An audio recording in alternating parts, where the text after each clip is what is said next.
فکر میں رہتے ہیں کہ ہم کو یہ بھلائی پہنچ جائے، ہم کو اس نقصان سے بچا دیا جائے اور ہم کو یہ نفع ہو جائے. تو اللہ کے نبی صلی اللہ علیہ وسلم نے فرمایا للہ، اللہ کے لیے مخلص ہو جاؤ، اللہ کا بھلا چاہو. اللہ کا بھلا کیا چاہیں گے؟ حدیث قدسی میں ہے کہ ساری دنیا کے سب لوگ بڑے سے بڑے متقی اور نیک ہو کر کے اللہ کی سب عبادت کریں تب بھی اتنا فائدہ نہیں پہنچا سکتا، اور سب لوگ باغی ہو کے فرعون سے بھی بڑا کافر ہو جائیں، اس سے بڑا بغاوت کر دیں، روزہ نماز ہر جگہ دین ایمان سب چھوڑ دیں، تب بھی اللہ تعالیٰ کو اتنا نقصان نہیں پہنچا سکتا. تو اللہ تعالیٰ کے ساتھ بھلائی، تاکہ اللہ جل شانہ کے ساتھ بھلائی یہی ہے کہ وہ ہم کو ایک لمحے کے نہیں بھولتا. شکم میں ماں کے جو تجھ کو نہ بھولا تو بھول اس کو گیا اے بے نمازی. اللہ کو بھلا دینا، اللہ کو ایک نہ جاننا اور اللہ کو قادر مطلق نہ سمجھنا، اور مر کر کے اللہ جل شانہ ہی صرف رہیں گے اور کوئی نہیں رہے گا. یہ چیز پورے طور پر دل میں جب جاگزی ہو جائے تو سمجھنا چاہیے کہ میں خیر خواہ ہوں، میرے پاس دین ہے، میں ایماندار ہوں. اور بہت زیادہ غور کر کے شرک کی تمام باتوں سے بچنا. آج مسلمان اور اہل حدیث حضرات بھی اپنے آپ کو کہتے ہیں میں موحد ہوں، بڑے فخر سے کہتے ہیں، اور فخر ہونا چاہیے، اللہ کا شکر گزاری ہونی چاہیے کہ شرک کے سارے آلائشوں سے بچایا. لیکن شرک اتنی خطرناک چیز ہے اور اتنی پوشیدہ طریقے سے آتی ہے کہ انسان کا ایمان برباد کر کے چلی جاتی ہے، احساس نہیں ہوتا، اللہ پر یقین نہیں ہے. جیسے کافر کو نہیں ہے، ایک غیر اہل حدیث کو اللہ پر کم یقین ہے، اس کو بچہ نہیں ہو رہا ہے، اس کو اولاد نہیں ہو رہی ہے، مصیبتیں ٹوٹ رہی ہیں، حالات بگڑ رہے ہیں، وہ دنیا میں بھاگا بھاگا پھر رہا ہے، اللہ سے اپنا رشتہ نہیں جوڑتا. مسلمانوں کے حالات بد سے بدتر ہوتے چلے جا رہے ہیں، لیکن اللہ کی طرف رجوع کا، اللہ پر یقین کا، اللہ کے دین پر قائم رہ کر کے اللہ کو خوش کرنے کا یہ خیر خواہی کا جذبہ ہمارے اندر ہے. اس لیے ہم کو اس پر بہت زیادہ غور کرنے کی ضرورت ہے. للہ ولکتابہ، اور اللہ کی کتاب کے ساتھ خیر خواہی. وہ کیا چیز ہے؟ قرآن کریم ہمارے گھروں میں ہے.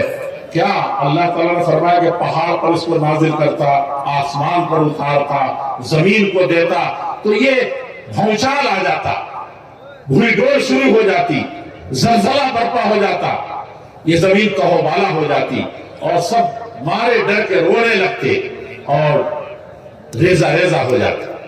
کیا ہم قرآن کو مسلمان ہو کر کے کہ قرآن ہے، اللہ کا کلام ہے، ایسی کیفیت ہمارے اوپر طاری ہوتی ہے؟ ہمارے گھروں میں ہے، ہمارے سینوں میں ہے، کیا وہ عظمت ہمارے دلوں میں ہے؟ میں آپ سے، علماء سے، طلباء سے، سب سے کہتا ہوں کہ قرآن کی عظمت ہم نے، بلکہ اس کے حق ہم نے پہلا ہی حق قائم کر دیا. اللہ کے پیارے رسول صلی اللہ علیہ وسلم غار حرا میں کیا تھا؟ بڑی تیاریوں کو بات کہتے، سب سے زیادہ بہادر اور سب سے زیادہ مضبوط انسان تھا.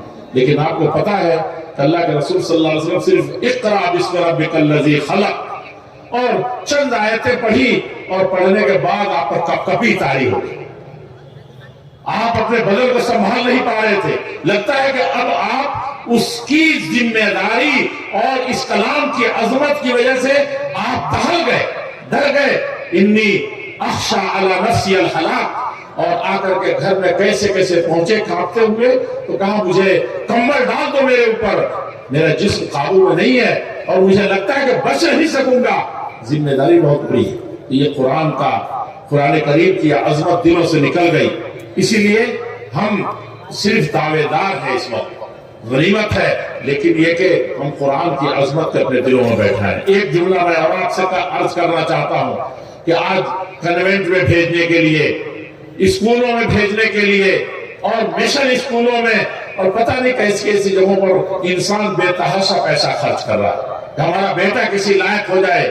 اور یہی مدارس، یہی مساجد، یہی مکاتب جو چھوٹے چھوٹے مکتب ہیں، ان میں نہ کوئی پڑھنے والا ہے، نہ اس پر دو پیسہ کوئی خرچ کرنے والا. جتنا ایک بچے کے ٹیوشن میں دیتے ہیں، اس مدرس کی تنخواہ اتنی نہیں دے پا رہے ہیں. آپ یہ بتائیے کہ قرآن کی عظمت، قرآن کے لیے خیر خواہی کہاں چلے گی؟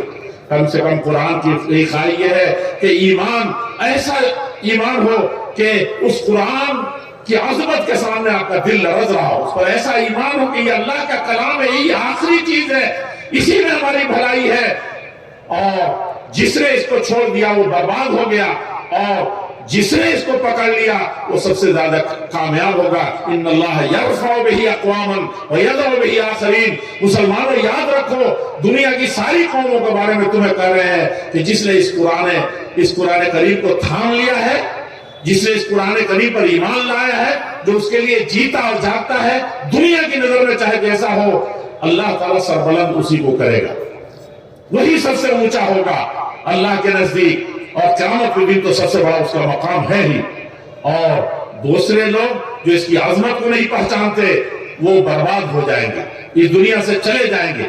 روس کے مسلمانوں نے اسی طریقے سے، جیسے اس وقت یہ ہوڑ چلی ہوئی ہے مشن اسکولوں کی، دنیا میں آگے بڑھنے کی، کمیونسٹ کے نام پر آگے بڑھے تھے، روئے زمین کے سب سے بدتر مینے مسلمان، سب سے کمزور مسلمان، سب سے ستائے ہوئے مسلمان، اور بلکہ نسل کی نسل جانتی ہی نہیں کہ مسلمان ہے، وہ کمیونسٹ ہو کر کے پھر کسی اور قوم میں جا کے ختم ہو۔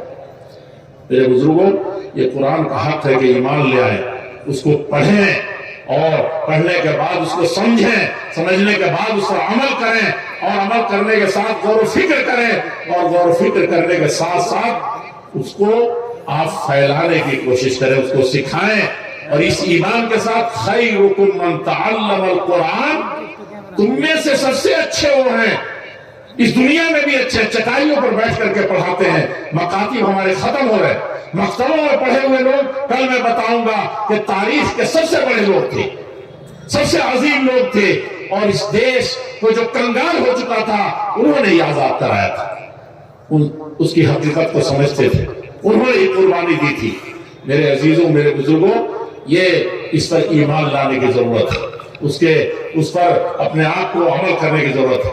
وَلِ کتاب ہی وَلِ رسول ہی، اور اس رسول پر جو رسول رات کے اندھیرے میں دعائیں کرتے تھے، ہمارے دل پتھر ہوتے چلے جا رہے ہیں، رات کے اندھیرے میں امت کے لیے دعا کرتے تھے، قیامت کے دن بھی جب سر اٹھائیں گے کسی کا سر نہیں اٹھے گا، اس وقت بھی امتی امتی، میری امت کے لوگ اللہ جل شانہ دنیا کی ساری مصیبتیں اکٹھا کی جائیں، سارے مظالم اکٹھے کیے جائیں، جنگوں سے لے کر کے عام فسادات تک، یا دنیا میں جتنے مظالم اٹھائے گئے ہوں گے، اس دن کے چند سیکنڈ کا ایک انسان پر جو مصیبت آئے گی، وہ ساری دنیا کی ساری مصیبتوں کے سامنے کچھ نہیں ہوگی۔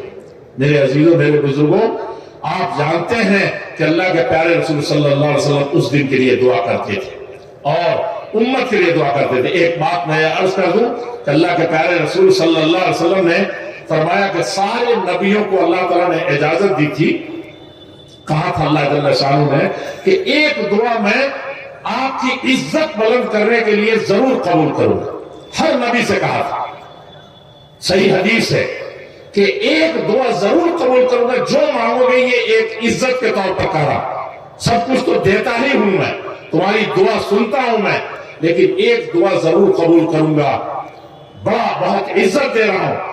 اللہ کے نبی صلی اللہ علیہ وسلم فرماتے ہیں کہ سارے نبیوں نے اپنی اپنی دعا مانگ لی، بڑے کٹھن وقت آئے، بڑی اہم ضرورت آئی اور بڑی چیز ان کو سمجھ میں آئی، انہوں نے اپنی اپنی دعا مانگ لی جو ایک کی اتھارٹی تھی۔ ہمارے نبی صلی اللہ علیہ وسلم فرمایا وَاخْتَبَأْتُ دَعْوَتِي لِأُمَّتِي، میں نے اپنی امت کے لیے اس دعوت کو بچا کر کے بھی رکھا ہے، چھپا کر کے بھی رکھا ہے، اس کے آنے وقت میں اللہ جل شانہ سے مانگوں۔ اس امت کا، اس نبی کا کیا حق ہے، اس کے ساتھ خیر خواہی کیا ہے، کبھی سوچا ہے؟ اس نبی کے ساتھ کم سے کم اس کی ایک ایک سنتوں کو ڈھونڈ کر، وہ کہتے ہیں کہ میری آنکھوں کی ٹھنڈک نماز میں ہے۔ آپ فرماتے ہیں کہ دنیا جہان کی ساری چیزوں کی محبت کو تم نیچے کر دو گے اور رسول کی، اللہ اور رسول کی محبت کو، محمد رسول اللہ صلی اللہ علیہ وسلم کی ذات کو، آپ کی شخصیت کو، آپ کی حدیثوں کو، آپ کی ایک ایک چیز۔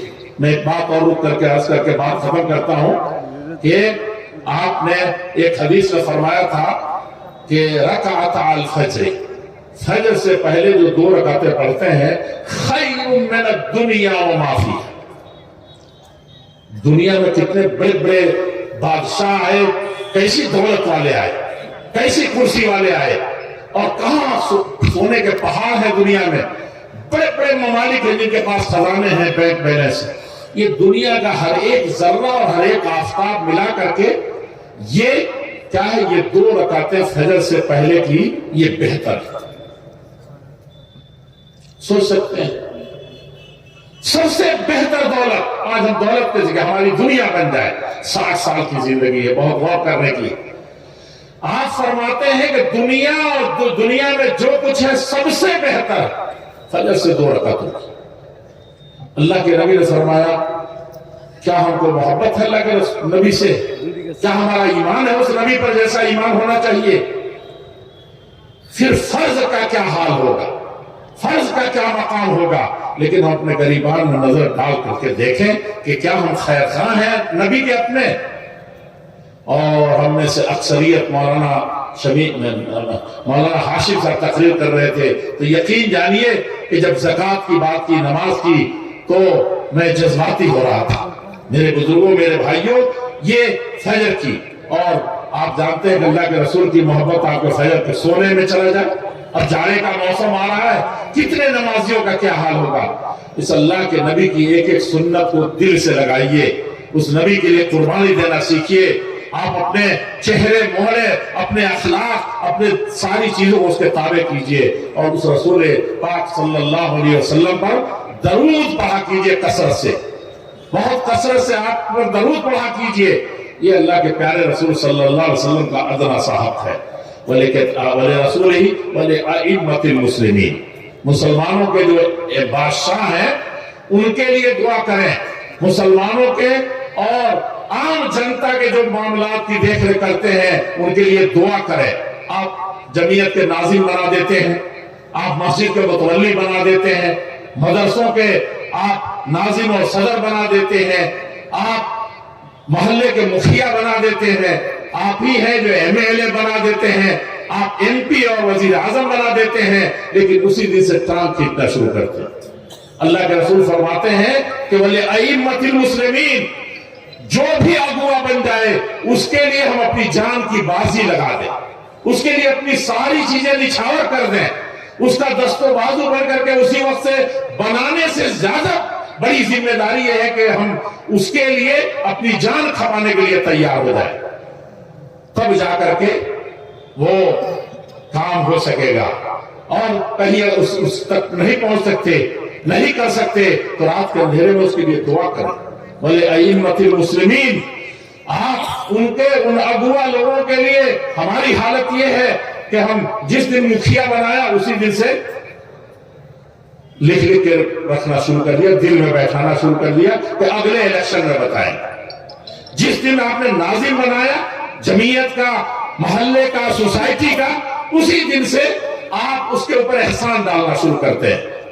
ہمارے سلف تو ایسے تھے کہ جن بادشاہوں نے ان کو مارا تھا, ستایا تھا, بھگایا تھا, اور تمام اہل حدیثوں کے امام اہل سنت کے جو امام تھے امام احمد بن حنبل, وہ روتے تھے, اور جو مار پڑتی تھی اس کے بعد یہ کہتے تھے کہ اللہ تعالیٰ اگر مجھے یقین ہوتا ہے کہ اللہ تعالیٰ میری صرف ایک دعا قبول کریں گے تو میں بادشاہ کے لیے یہ دعا بچا کر کے رکھتا, اس کے لیے دعا کرتا.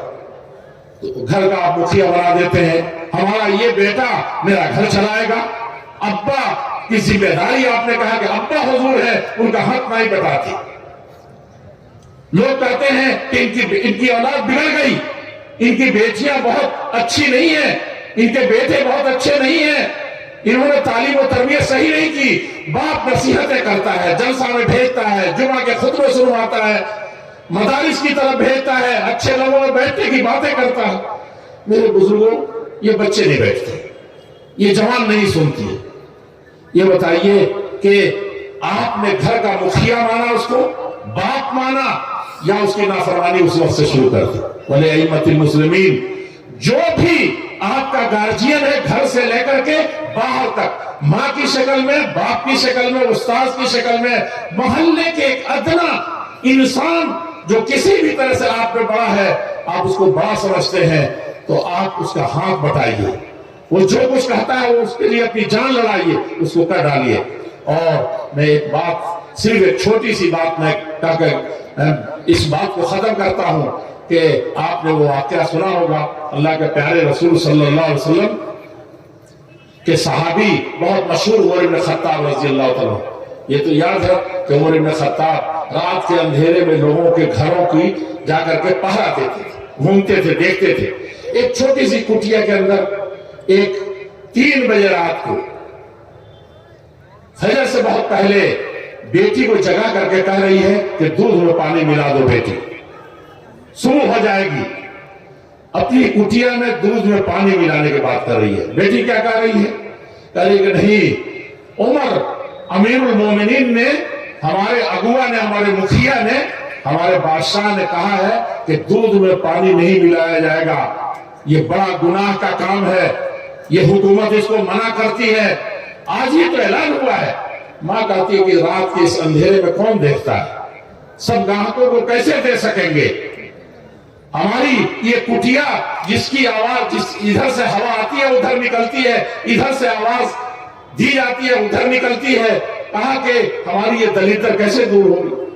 بیٹی کہتی ہے کہ عمر نے کہا ہے، کہا کہ عمر یہاں دیکھ نہیں رہے ہیں۔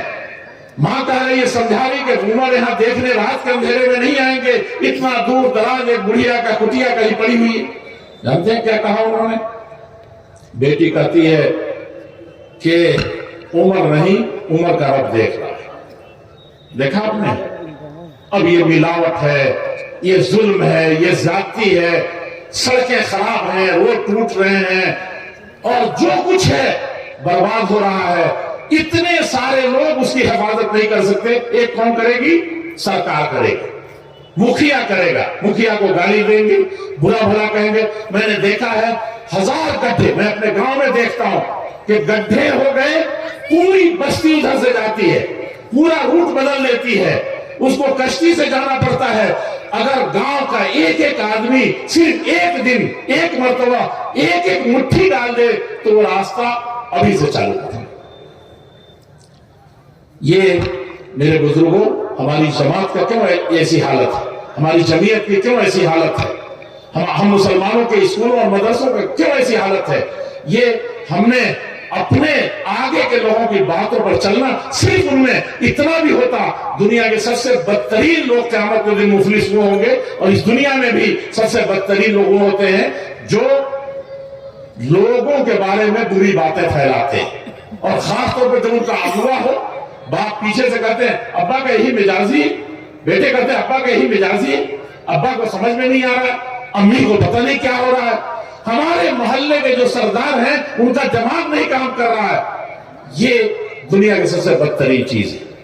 میں آپ سے عرض کرتا ہوں کہ جب تک آپ خیر خواہ نہیں ہوں گے اپنے آگے کے لوگوں کا، اپنے بڑوں کا، تب تک کبھی دنیا کا کوئی نظام نہیں چل سکتا، اور نہیں آپ دیندار ہو سکتے ہیں۔ سب سے بڑی چیز ہے، آخری چیز بولے وہ عامتہم، عام جنتا کے لیے ایک بھائی بھائی کا دشمن بنا ہوا ہے، اپنے لیے جو پسند کرتا ہے۔ اللہ کے نبی فرماتے ہیں کہ ایمان تو حقیقت میں یہ ہے کہ جو اپنے لیے پسند کرو اپنے بھائی کے لیے پسند کرو، بلکہ اپنے جو اصلی مسلمان ہو تو دوسروں کو ترجیح دو، یہ اللہ کے نبی صلی اللہ علیہ وسلم فرماتے ہیں۔ اور یہاں تو کہ خیر خواہی ہے، میرا بیٹا ڈاکٹر بن رہا ہے، میرا بیٹا عالم بن گیا ہے، میرا بیٹا حافظ ہے، میرا بیٹا بہت سچا ہے، میرا بیٹا بہت اخلاق مند ہے، تو مجھے فکر ہے کہ امت اور ملت اور ملک کا ہر بچہ اسی طریقے سے بڑا ہو جائے۔ جا کر کے اندھیرے میں سمجھائیں اس کو، ماں باپ کو بتائیں کہ دیکھو تم اپنے بیٹے کو اس طریقے سے تربیت کرو، اکیلے میں کہ اس کو شرمندگی نہ ہو، اور آپ اس بچے سے جیسے اپنے بچے کے لیے قربانی دیتے ہیں وہ چیز کریں۔ اساتذہ اپنے طلبہ کے ساتھ ایسا کرنا شروع کر دیں گے، آج بھی بڑے بڑے محدثین پیدا ہوں گے، بڑے بڑے رجال پیدا ہوں گے، اور بڑی بڑی انسانیت پیدا ہوگی۔ یہ خیر خواہی اور سارے کپٹ، سارے کینے، سارے حسد، ساری دشمنیاں ختم ہو جائیں گی۔ یہ خیر خواہی کا جذبہ ہونا چاہیے، اور اس میں عام جنتا کے لیے جو ذمہ دار ہیں، جو لیڈر ہیں، جو مکھیا ہیں، اور جو ناظم ہوتے ہیں یا صدر ہوتے ہیں کسی جمعیت یا انجمن کے، ان کی خیر خواہی کے سلسلے میں ایک جملہ سنا دیتا ہوں کہ حضرت عمر ابن خطاب رضی اللہ تعالیٰ عنہ، غور سے سنیے گا، عمر ابن خطاب رضی اللہ عنہ جو دن میں ایک فتح 14 پیوند ہوتے تھے، جن سے یورپ اور امریکہ اس وقت کا قیصر و کیسرا کانپتے تھے، پھٹے 14 پیوند والے کپڑے پہنتے تھے، دن بھر وہ مسلمانوں کے کام میں لگا رہتے تھے، رات کو جیسا کہ بتایا گشت لگاتے تھے، پھیرے لگاتے تھے، اور ان کی حالت اتنی خراب تھی روکھا سوکھا کھانے کی وجہ سے کہ ان کے ہونٹ سوکھے ہوئے رہتے تھے۔ میرے عزیزوں، میرے بزرگوں، لیکن عوام کے لیے خیر خواہی کا کیا جذبہ تھا، وہ تھوڑی سی فرصت ملتی تھی تو رونا شروع کر دیتے تھے، اور جانتے کیا کہتے تھے کہ عمر تم اللہ جل شانہ کو کیا جواب دو گے قیامت کے دن عوام کے بارے میں سوچ کر کے کہ اگر دجلہ اور فرات پر اس ندی اس گھاٹ پر اگر دھوبی کا گدھا پانی پینے جائے اور پھسل کے گر جائے تو عمر تم قیامت کے دن جواب نہیں دے سکتے۔ روتے تھے۔ آج ہم ناظم بن جاتے ہیں، مکھیا بن جاتے ہیں، صدر بن جاتے ہیں، امیر بن جاتے ہیں، اور کہاں جماعت چلی جا رہی ہے، گھروں کے لوگ کہاں جا رہے ہیں، ان کی ضرورتیں کیا ہیں، یہ ہم کو ذرہ برابر پرواہ نہیں، بلکہ اکڑ کر کے چلتے ہیں۔ میرے عزیزوں، میرے بزرگوں، اللہ کہ نبی صلی اللہ علیہ وسلم فرمایا الدین والنصیحہ، لوگوں جس دن تمہارے اندر خیر خواہی پیدا ہو جائے گی تم پکے مسلمان اور پکے دیندار ہو جاؤ گے، اور یہ دینداری ہر فرد کے لیے تمہارے اندر یہ جذبہ پیدا ہونا چاہیے۔ اللہ جل شانہ ہمارے اس کانفرنس کو کامیاب بنائے، اور ہماری ضلعی جمعیت اہل حدیث نے صوبائی جمعیت اہل حدیث کی سرپرستی میں اور آپ حضرات نے جس طریقے کو قربانی دی ہے، اللہ جل شانہ اس میں آپ کی مال میں اولاد میں سب میں برکت عطا فرمائے۔ اور جہاں کہیں بھی میں جاتا ہوں لوگ یہی کہتے ہیں کہ کیا پاکڑ جیسی کانفرنس سے دوبارہ نہیں ہوگی، جہاں ہندوستان کے ہر خطے سے کشمیر کی وادیوں سے لوگ آئے تھے، اور یہ مطالبہ 2-3 سال کانفرنس نہیں ہوئی کورونا کی وجہ سے، تو ہر آدمی کہتا ہے کانفرنس کریں اور پاکڑ کی طرح کریں۔ آپ کو پتا ہے کہ پاکڑ آنے میں کتنے لوگوں کو ڈائریا ہو گیا تھا، کتنے لوگ مریض ہوئے تھے، اور مجھے یاد ہے کہ میرے والد گرامی قدر جو 10 ہزار لوگوں کے لیے آپ نے وہاں ٹھہرنے کے لیے بنایا تھا، اس میں ہل جو چلاتے ہیں اور اوبڑ کھابڑ جو زمین ہوتی ہے اس میں بخار سے تپے ہوئے تھے، لیکن کہہ رہے تھے کہ میرا دل پھولے نہیں سماتا ہے۔ میں نے وہ سب منظر دیکھے ہیں۔ اللہ جل شانہ ہماری جماعت میں، ملت میں، ملک میں جس طریقے سے امن و شانتی اور انسانیت کے پیغام پر ہم جس طریقے کے تھے، اللہ جل شانہ ہم کو اسی کا حقیقی معنی میں مصداق بنا دے۔ السلام علیکم ورحمۃ اللہ وبرکاتہ۔